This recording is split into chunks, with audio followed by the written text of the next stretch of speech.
On November 29, 2016, 911 received an anonymous call from a young man reporting that his friend, Carl Brewer, had murdered his parents at their home at 800 Buffalo Court in Crowley, a suburb of Fort Worth, Tarrant County, Texas, USA.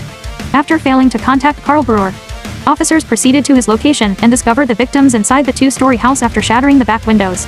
However, they retreated and alerted SWAT after hearing footsteps upstairs. Carl Brewer was the only one staying in the house with his parents. His siblings were the couple's other two adopted children who lived outside of town. All three were adopted from an orphanage in Russia. Brewer was arrested on the morning of November 30, 2016, following an overnight standoff. He surrendered when tear gas was fired into the home. Carl Brewer was brought into Tarrant County Jail on a $500,000 bail. The fatalities have been identified as Troy Jean Brewer, 60, an American Airlines pilot, and his wife, Mary Sheldon Brewer, 64, a nurse at a Veterans Affairs hospital, and Carl Brewer's adopted parents. Troy Brewer's body was discovered in the restroom. His wife's body was discovered at their office. The Tarrant County Medical Examiner's Office reports that both died from multiple gunshot wounds. Carl Brewer, 17, was a student at Southwest Christian School at the time of the shooting, and had previously been released on bail for escaping police in September 2016. Since 2010, Crowley patrol officers have responded to the Brewer family home 16 times for various reasons, which they called family disputes gone wrong. Police who knew Carl's father, Troy, said he understood what it was like when Troy, a large man, became enraged.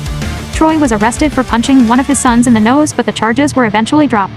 Witnesses claimed Troy was military-like and unloving. They also witnessed Troy chastise Brewer in front of his house by lifting 2 buckets of water, causing Brewer to shake before the buckets were ordered to be lowered. Later, the youngsters were forced to sleep in the concrete garage and denied food. They did something wrong. When questioned, Brewer originally denied killing his parents, claiming that he discovered their bodies when he arrived home. However, Brewer later stated that his father was upset with him because his mother informed his father of the transgression he had done that day. When his mother arrived home, he was not in school, and the room smelt of marijuana. When his father returned home, he was upset and was about to shoot him. So he grabbed the gun from his father and shot him.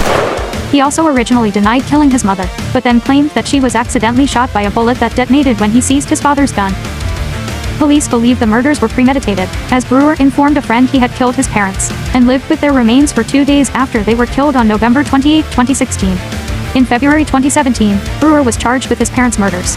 In April 2019, a magistrate determined that Brewer was unfit to face trial due to a mental illness that necessitated hospitalization. However, in March 2020, a psychologist determined that Brewer was capable of standing trial. On June 3, 2024, Carl Edward Brewer, 25, was found guilty and sentenced to 60 years to life in jail. Many people believe that the murder was committed by a child in retaliation against his parents, albeit for various reasons. However, killing a person is still unjustified. We don't know if Troy actually wanted to shoot his son or not. What are your thoughts?